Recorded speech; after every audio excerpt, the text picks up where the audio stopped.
ನೀನು ಹೋಗಿದ್ರು ಹೋಗೋಣ ಹೋಗೋಣ.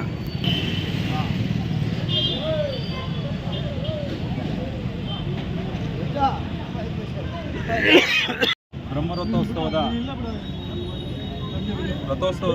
ಇದು ಪ್ರಯುಕ್ತ ಚಕ್ರಗಳ ತಳ್ಳೋದು ಕಾರ್ಯಕ್ರಮ ಇತ್ತು. ಇವತ್ತು ಬೆಳಗ್ಗೆನೇ ಪೂಜೆ ಮಾಡಿ 9 ಗಂಟೆ ಮೇಲೆ ಚಕ್ರನ ಪೂಜೆ ಮಾಡಿಕೊಂಡು ಇವಾಗ ಎಲ್ಲರೂ ಸೇರಿ ಎಲ್ಲ ನಮ್ಮ ಪಟ್ಟಣದ ಎಲ್ಲ ನಾಗರಿಕರು, ಗೌಡರು, ಯಜಮಾನರು, ಎಲ್ಲ ಸ್ನೇಹಿತರೆಲ್ಲ ಸೇರಿಕೊಂಡು ಇವಾಗ ತಳ್ಕೊಂಡ್ಬಂದು ಈಗ ಸ್ಥಳಕ್ಕೆ ಸೇರಿಸಿದ್ದೀವಿ.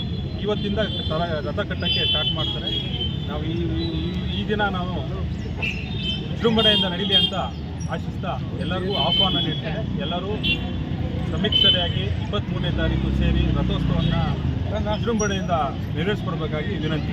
ಕರಗ ಯಾವತ್ತಿದೆ, ಜಾತ್ರೆ ಎಷ್ಟೊತ್ತಿಗಿದೆ ಅನ್ನೋದ್ರ ಡೀಟೇಲ್ ಬಗ್ಗೆ ಮಾಹಿತಿ. ಜಾತ್ರೆ 23 11 ಗಂಟೆಗೆ ಅಂತ ನಮ್ಮ ಅರ್ಚಕರು ಕೃಷ್ಣಮೂರ್ತಿ ಅವರು ಕೊಟ್ಟಿದ್ದಾರೆ. ಅದೇ ರೀತಿಯಾಗಿ ಇನ್ನೊಂದು ಸಾರಿ ತಿಳ್ಕೊಂಡು ಸಮಯಕ್ಕೆ ಸರಿಯಾಗಿ ಚಾಲನೆ ನೀಡುತ್ತಾ ಅದ್ರ ಜೊತೆಯಲ್ಲಿ ಕರೆದವರು ಇದಕ್ಕೆ ಭಾಗವಹಿಸ್ತಾರೆ. ಅವ್ರನ್ನೂ ಕನ್ವಿನ್ಸ್ ಮಾಡಿಕೊಂಡು ಒಂದೇ ಟೈಮಿಗೆ ಮಾಡಿ ಈ ದಿನ ಮಳೆ ಬರೋ ಸಾಧ್ಯತೆ ಇರೋದ್ರಿಂದ ಒಂದು ಆದಷ್ಟು ಬೇಗನೆ ಸಂಜೆ 6-6:30 ಒಳಗಡೆ ನಾವು ರಥನ ಜಾಗಕ್ಕೆ ಸೇರಿಸೋಣ ಅಂತ ಆಶಿಸ್ತಾ ಇದಕ್ಕೆಲ್ಲ ಸಹಕರಿಸಬೇಕು. ದಯವಿಟ್ಟು ಎಲ್ಲರೂ ಪಾಲ್ಗೊಳ್ಬೇಕು ಅಂತ ಈ ಸಮಯದಲ್ಲಿ ಬಯಸ್ತೇನೆ. ಈ ದಿನ ನಮ್ಮ ರಥೋತ್ಸವ ಕಮಿಟಿಯ ಸದಸ್ಯರು ಎಲ್ಲ ಬಂದಿದ್ದರು. ಈ ಕಾರ್ಯಕ್ರಮವನ್ನು ನೆರವೇರಿಸ್ಕೊಟ್ಟಿರ್ತಾರೆ.